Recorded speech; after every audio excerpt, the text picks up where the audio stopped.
Hello, wahai peminat AJ Ali. Malangnya hari ni saya bukan nak bahas AJ Ali, melainkan karakter orang artis di dunia nyata nama Ali. Nama penuh Ali dia saya lupa.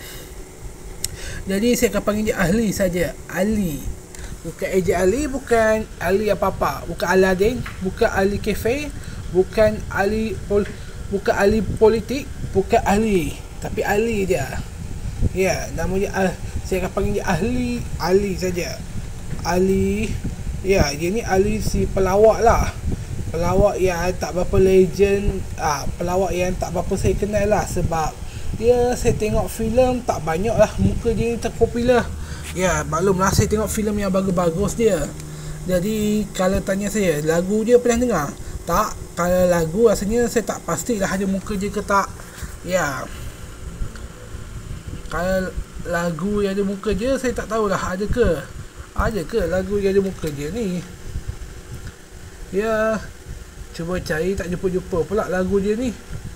Ya, dia ni ada lagu ke? Sila komen kalau ada tahu lagu dia. Okey, untuk filem dia saya tak tahulah. Ya, nampaknya dia tak ada lagu pun. Ya, kalau lagu pun dekat pertandingan lawak. Ya, nampaknya dia cuba ada lagu dekat pertandingan lawak je lah. Dekat lagu dekat tempat lain tak ada kot. Ya, dia ni daripada kumpulan putih. Ya, kumpulan si putih yang macam nama kumpulan filem. Ya, saya dah tag lah.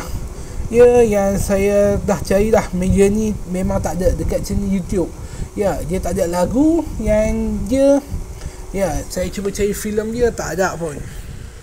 Ya, nampaknya dia tak ada dalam filem kot. Tak tahulah. Kalau filem komedi adalah. Kalau filem aksi rasanya tak ada. Nak kata level dia tinggi tak juga. Ya, mungkin sebab dia ni tak popular sangat kot. Sorry lah kalau terkasar bahasa.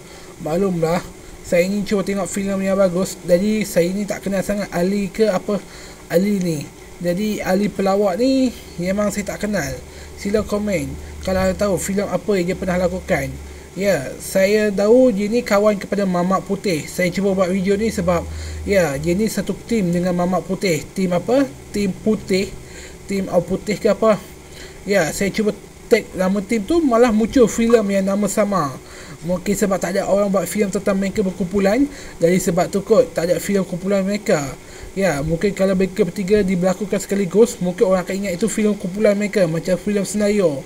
Ahli kumpulan senario berlakon, malah mereka ingat itu filem tajuk dia senario, padahal tajuk dia lain. Ya, sebabkan itu ramai orang yang selalu letak video tu kat YouTube nama senario. Okey, jangan lupa tekan butang subscribe, butang lonceng. Bye bye.